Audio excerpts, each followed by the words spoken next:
డబ్బు, అనారోగ్యం, ఉద్యోగం, వ్యాపారం, అప్పులతో బాధపడుతున్నారా? మీకోసమే మేనిఫెస్టింగ్ మిరాకిల్స్ ప్రోగ్రామ్. అక్కడ సృజనాత్మకత అంటే మీకు కావాల్సిన పిక్చర్ని మీరు పర్ఫెక్ట్గా చూడగలగాలి. దాంట్లో ప్రతి దాంట్లో ఒక కళను చూడగలగాలి, ఒక జీవాన్ని చూడగలగాలి. నేను చెప్పేది అది. అక్కడ డబ్బు సంపద ఐశ్వర్యం రావాలంటే చాలా దగ్గర మనం ఏం చేస్తున్నామంటే మనకు మనం నర్వస్గా ఫీల్ అవుతున్నాం. అంటే మీకు ఎన్నో అవకాశాలు వచ్చాయి ఇప్పటివరకు, కానీ వాటిని అందిపుచ్చుకోవడానికి మీ యొక్క ధైర్యం సరిపోలేదు. ఫస్ట్ మన సబ్జెక్ట్లో ఫస్ట్ నేను ఎన్నోసార్లు చెప్పాను, ఈ సబ్జెక్ట్ అంతా కంప్లీట్ డిఫరెంట్. ఇప్పటి వరకు మనం ఒక రామాయణం విన్నాం, ఒక మహాభారతం విన్నాం, ఇట్లాంటి ఇతిహాసాలు పురాణాలు ఎన్నో విన్నాం. ఒక రాముడి గురించి చెప్తే మనకి ఈజీగా అర్థమైపోద్ది. ఓకే, ఒక కృష్ణుడి గురించి చెప్తే ఈజీగా అర్థమైపోద్ది. ఆ పురాణాల్లో కొన్ని కథలు కూడా మనకు చెప్తే కూడా చిన్నప్పటి నుంచి వినుంటాం, లేదంటే మన ఉపన్యాసాల్లో వినుంటాం, లేకపోతే టీవీలో మా మాధ్యమాల్లో చూసుంటాం. అవి చాలా సులభంగా అర్థమవుతాయి. కానీ ఈ సబ్జెక్టుకి వచ్చేసరికి ఏమవుతుందంటే కన్ఫ్యూజ్ అవుతాడు మనిషి.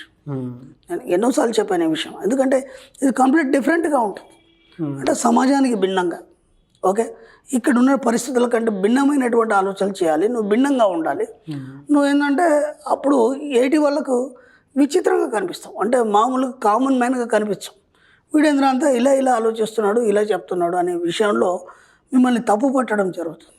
ఇప్పుడు ఏమవుతుంది, మీరు సమాజంతో కలిసి ఉన్నారు, కానీ అక్కడ వాళ్ళు మిమ్మల్ని వ్యతిరేకంగా చూస్తున్నారు. ఇప్పుడు మీరు వాళ్ళతోని కలవరేలు, అలాగని భిన్నంగా ఉండాలి. ఈ కన్ఫ్యూజన్లు ఏమవుతారంటే అటు ముందుకు పోలేరు, ఇటు వెనక్కి రాలేక మధ్యస్థంగా ఉండి మళ్ళీ ఏమి సాధించలేక కంట్రోల్ చేసేసి దీన్ని వదిలిపెట్టేసి మళ్ళీ వెనక్కి వచ్చేస్తాం. అది చేయకండి ఎక్కడ కూడా. నేను ఎన్నోసార్లు చెప్పాను, నా క్లాస్కి వస్తే దాన్ని పట్టుకునే ప్రయత్నం చేయండి. పట్టుకున్నారా వదలకండి, ఖచ్చితంగా సక్సెస్ అవుతారు. ఎందుకంటే ఈ సబ్జెక్ట్లో సక్సెస్ తప్ప ఇంకేం లేదు. కానీ ముందు ఈ సబ్జెక్ట్ని పట్టుకునే గట్స్ కావాలి. అది పట్టుకున్నప్పుడు మాత్రమే అవుతుంది. ఎప్పుడు మీకు ఒక గొప్ప అవకాశం వచ్చింది, మనకు కొన్ని సెంటిమెంట్లు ఉంటాయి. ఇప్పుడు ఒక వ్యక్తి ఉన్నాడు, ఆ ఢిల్లీలో ఒక పెద్ద జాబ్ వచ్చింది, ఓకే, అతనికి అమ్మ నాన్న మీద ఎక్కువ ప్రేమ. అవును, ఓకేనా. ఇప్పుడు నేను ఢిల్లీ పోతే మా అమ్మ నాన్న ఉండలేరు నన్ను చూడకుండా అనే ఒక సెంటిమెంట్తోని అంత గొప్ప జాబ్ను వదులుకుంటాడు. మరి ఇప్పుడు ఇది ఇంపార్టెంటా? ఇది ఇంపార్టెంటే కదా, తల్లిదండ్రులు అనేది ఇంపార్టెంటే కదా. అలాగని ఇప్పుడు దీన్ని పక్కన వదులుకుంటే అంత గొప్ప అవకాశం మళ్ళీ వస్తుందో రాదో తెలియదు. ఇప్పుడు ఆ అవకాశాన్ని చేజించుకోవడం వల్ల అంతకు మించిన అవకాశాలు రావడం అనేది మొదలవుతుంది. ఇప్పుడు అతడు ఎలా ఆలోచిస్తాడు, ఇప్పుడు వెళ్ళాలా వద్దా? వీళ్ళ కోసం ఆగిపోతే క్యారియర్ పాడవుతుంది, ఓకే, పోనీ దానికోసం పోతే వీళ్ళ పరిస్థితి ఏంది? ఇప్పుడు దీనికి 2-3 ఆప్షన్స్ ఉంటాయి. ఇప్పుడు తల్లిదండ్రులు చూసుకోవడానికి ఎవరైనా ఉన్నారా అంటే ఈయన స్థానంలో, లేదా కనీసం బాధ్యతలు అప్పచెప్పచ్చు ఎవరికైనా. తన వాళ్ళు ఎవరైనా ఉంటే చేస్తే వాళ్ళ బాధ్యతలు అప్పచెప్పారు. బాధ్యత మన సబ్జెక్ట్లో బాధ్యత ఇంపార్టెంట్. సెంటిమెంట్ లేదని చెప్పాను, మన సబ్జెక్ట్లో బాధ్యత ఉంది. బాధ్యతలు అప్పచెప్పేసి అక్కడికి వెళ్ళిపోవచ్చు. కానీ ఇతను కూడా ఉండలేడు వాళ్ళు, లేకపోతే అక్కడ సెంటిమెంట్ వల్ల ఏమైపోయింది, అంత గొప్ప అవకాశం నీకు విశ్వం ఇవ్వడం వల్ల దాన్ని నువ్వు కాదనుకున్నావు. దానికి నువ్వు క్షమాపణ కోరుకోవాలి. మన సబ్జెక్ట్లో క్షమాపణ ఎక్కడెక్కడ చెప్పాలి, ఎందుకు చెప్పాలి, ఓకే. మీకు తెలియకుండా యు ఆర్ ద బాస్, మీ ఆఫీస్లో ఎవరో మీ దగ్గర పనిచేస్తున్నారు, ఏదో సందర్భంలో ఏదో మాట అన్నారు, మీకు తెలియదు, అతను గాయపడ్డాడు. అది మామూలైన క్యాజువల్ అని అన్నారని గాయపడ్డారు. కానీ ఏనాడు కూడా మీకు అది బాధ కనిపించలేదు. అతనికి అది ఎప్పుడు కూడా పట్టి పీడిస్తుంది గుర్తుకొచ్చినప్పుడు. ఇప్పుడు దానికి మీరు క్షమాపణ చెప్పుకోవాలి, మీకు మీరే చెప్పుకోవాలి క్షమాపణ. ఎందుకు చెప్పాలి, ఎక్కడ చెప్పాలి, మీకు ఏం అర్థం కానప్పుడు ఆ విశ్వానికి చెప్పండి. నాకు తెలిసి తెలియక ఈ జన్మలో కానీ గత జన్మలో కానీ ఎవరికైనా కనుక బాధ పెడితే, ఏ రకంగా అయినా సరే, ప్రకృతి పరంగా కావచ్చు, మనుషుల పరంగా కావచ్చు, సమాజ పరంగా కావచ్చు, ఏ విషయంలో అయినా సరే దానికి నన్ను క్షమించి వదిలేయండి. ఒక్కసారి మీరు యూనివర్స్ చెప్పేయండి. ఇక మీకేం ఉండదు, ఇక మీకేం ఏది కూడా మీకు అంటదు. అప్పుడు ఏమవుతుంది, ఈ విషయం చూసుకుంటుంది. చూసుకొని ఏం చేస్తుంది, ఓహో ఇతని లోపల అది ఒకటి ఉంది, దాన్ని తీసేయాలి, కాబట్టి అందరిని క్షమించేస్తుంది. దానివల్ల ఏమవుతుందంటే, అప్పటి వరకు ఏమవుతుందంటే మీకు తెలియకుండానే, నేను ఇంతకుముందు కూడా చెప్పాను, ఈ సబ్జెక్ట్ చాలా డెప్త్గా పోయినప్పుడు కన్ఫ్యూజన్గా ఉంటుంది. కానీ విశ్వధర్మం వేరుంటుంది. విశ్వధర్మంలో ప్రతిదీ క్యాల్కులేట్ చేస్తుంది. అవును, మీరు చేసిన ప్రతిదీ కూడా క్యాల్కులేట్ చేస్తుంది, మంచిగా చెడ అనేది క్యాల్కులేట్ చేస్తుంది. ఇప్పుడు అతను అక్కడ బాధపడుతున్నప్పుడు ఏమవుతుందంటే మీకు తెలియదు అతను బాధపడుతున్న సంగతి, ఓకే. అదేదో క్యాజువల్గానే అన్నారు కానీ అతను బాధపడుతున్నాడు. అది మీ యొక్క జీవన చక్రాన్ని డిస్టర్బ్ చేస్తుంది, ఓకేనా. అంటే కొన్ని కొన్ని విషయాల్లో ఏదైనా డిస్టర్బెన్స్ రావడం కానీ, పనులు కాకపోవడం కానీ, పనులు జరగకపోవడం కానీ, ఇలా ఎక్కడ మనం ఏం చేసామో మనకు తెలియదు. అవును. కాబట్టి ఫస్ట్ మిమ్మల్ని మీరు క్షమించుకోండి. అద్దం ముందు నిల్చొని మనం మిర్రర్ వర్క్ చెప్పాం.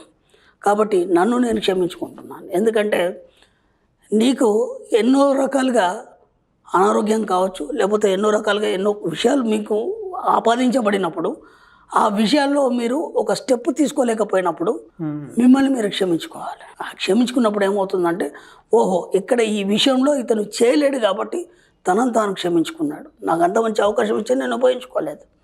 సరే నాకు ఇది ఉంది, నేను డాక్టర్ దగ్గర వెళ్ళాలి, నేను వెళ్ళలేకపోయాను అంటే నా శరీరాన్ని నేను బాధ పెట్టాను కాబట్టి దానికి నేను క్షమాపణ కోరుకుంటున్నాను.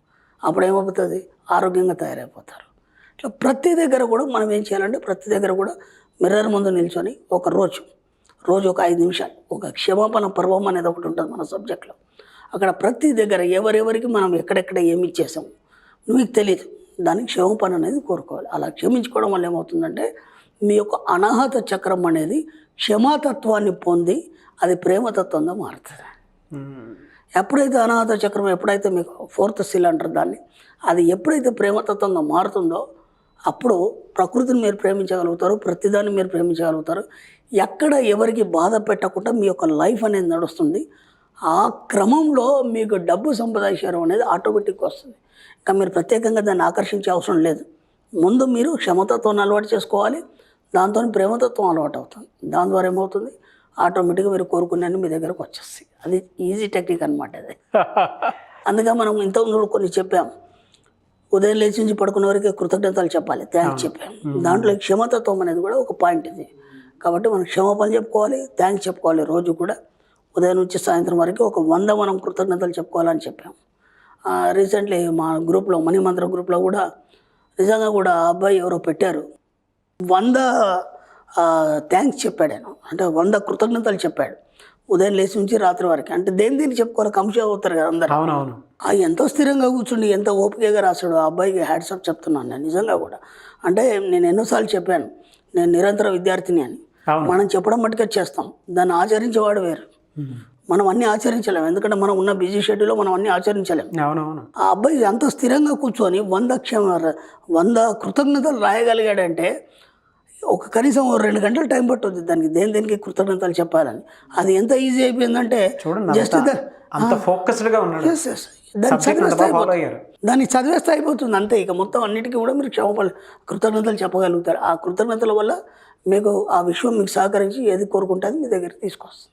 అదే క్షమాపణలు, కృతజ్ఞతలు మ్యాక్సిమం మన సబ్జెక్ట్లో ఎక్కడ వీలైతే అక్కడ చెప్పడం అనేది మొదలు పెట్టండి. ఆ స్టూడెంట్ ఎవరైతే ఉన్నారో వాళ్ళకి నేను మాత్రం స్పెషల్గా చాలా థ్యాంక్స్ అండి. నేను కూడా చెప్తాను, నేను చాలా ఫుల్లీ సాటిస్ఫైడ్ అయిపోయా. నేను పర్టికులర్గా అన్నీ చదివాను, మొత్తం కంప్లీట్గా చదివాను. ఎందుకంటే ఇంకా ఎక్కడేమన్నా మిస్ అయ్యాను, అన్ని పర్ఫెక్ట్గా ఉదయం లేచి సాయంత్రం వరకు 100 కృతజ్ఞతలు. అవి ఏంటి అనేది మంచిగా శుభ్రంగా రాశాడు.